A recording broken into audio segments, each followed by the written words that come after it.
Other interesting culture news, you have Ikea opening up a store in San Francisco, which they better have some good armed security because that city is in precipitously dropping in quality in pretty much every metric. They're in huge trouble, but it's a culture they embraced and get what you vote for.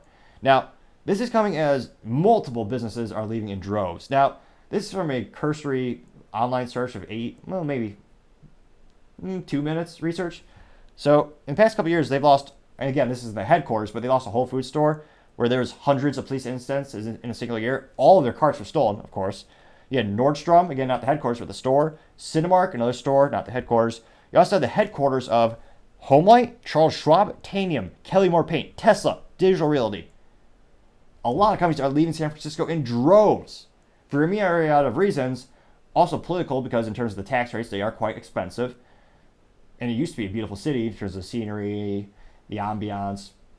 But the crime is just spiking exponentially. It's not safe to run a business there anymore. Their theft is so high. During a recent CNN reporter, they actually went to CVS or, not a Walgreens, CVS?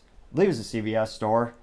And within them reporting, just being in the store, they had 3 people go in the store and steal stuff, and no one stops them.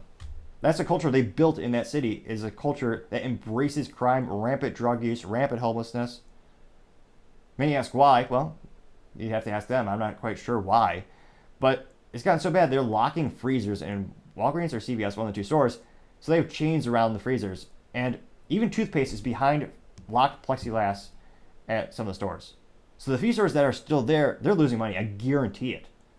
I don't know if they're considering it a loss leader because they still want to reach the audience that's still there. You want to keep the brand there, but it's astronomical what's happening. Now, in terms of business-wise, they always say buy low, sell high. If you want to buy real estate or anything in San Francisco, I can't help but think now's the time to buy because all the businesses are leaving. So there's plenty of space, which is usually something you're not here in San Francisco. It's very populous dense. That's one of the reasons housing traditionally is so expensive. It's artificially suppressing the housing market with the laws that say basically you can't build new stuff. Rudimentally speaking, that's a good little synapse or a little summary of that scenario. So maybe IKEA is thinking this real estate's going down in value. Eventually the city will bounce back. Perhaps culturally they'd have to change a lot. And they're planning on apparently opening up a 52,000 square foot store over here in Union Square. Now, the store will also anchor a new mall owned by developer Inga Centres, which is part of the IKEA parent company, Ingida Group, that will have restaurants, other shops, and co-working space. And the city officials who still have their jobs because the people love them because they're doing such a great job apparently. Now, the city officials are hoping it has a halo effect. Now, a more traditional term, or more accurate term, would be an anchor store. If you look at malls traditionally throughout the years, you usually have an anchor store, the biggest name there to draw attention. It used to be a good old J.C. Penney or a Sears. And if you go to a store or go to a mall, that would be the biggest store there, and all the stores would build around it. And you'd have that multiplier effect where you go for that store. Well, while you're there, why not stop at the American shop at the Hot Topic for some gothy clothing, or what else do people shop for? Or Spencer's for some novelty gifts, or GameStop for a used game, perhaps. So there's a big benefit of having an anchor store for a mall specifically, but culturally speaking, IKEA thrives in places that are growing because a lot of people are more transit. If you're maybe college kids, you're going there to get the furniture. It's mostly disposable. I mean, personally, I like to build stuff that'll last god darn near 100 years or more. I mean, this is a 150-year-old barnwood that I put some epoxy on. And I built by hand. Well, I had tools, but I built it, and this thing will last forever. Granted, this costs probably 10 times more than a table from IKEA. I believe the epoxy alone was a couple $100. So it's probably expensive, but damn durable. And made in USA with USA components. All the components made in USA. I kind of pride myself in that regard. So I can't help but wonder, are they just thinking there's going to be an exponential increase in people moving to San Francisco? I doubt that. Culturally speaking, people are more and more worried about their paychecks. It's a high tax city, high cost of living.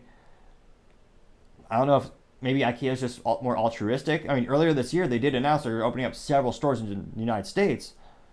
But why not go to somewhere that's growing exponentially, like somewhere maybe in Florida, Texas, the Carolinas? Like, there are a lot of states where pretty much all businesses are leaving and going to those states. So I find it fascinating from a cultural perspective. Maybe the Swedish-based company, maybe they just have more faith in San Francisco than most Americans, and maybe they do just want to buy cheap or they see an opportunity we don't.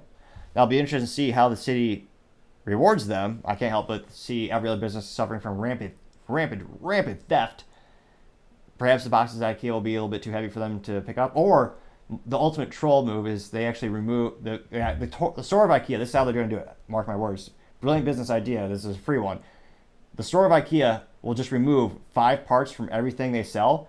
So they'll steal it, but then they'll come back and they'll buy the 5 parts. Obviously, I'm joking. They're not going to come back and pay for anything. But it'll be fascinating to see where they go from here and is it profitable. I am highly skeptical, but as I always say, time shall tell. Thank you, everyone, for taking the time to tune in. We're trying to get to 3,000 subscribers by the end of August, so if you click that button, I would greatly appreciate it. Also, don't forget to take the time to like and subscribe and comment. The comments help the channel grow and develop, and greatly appreciate them.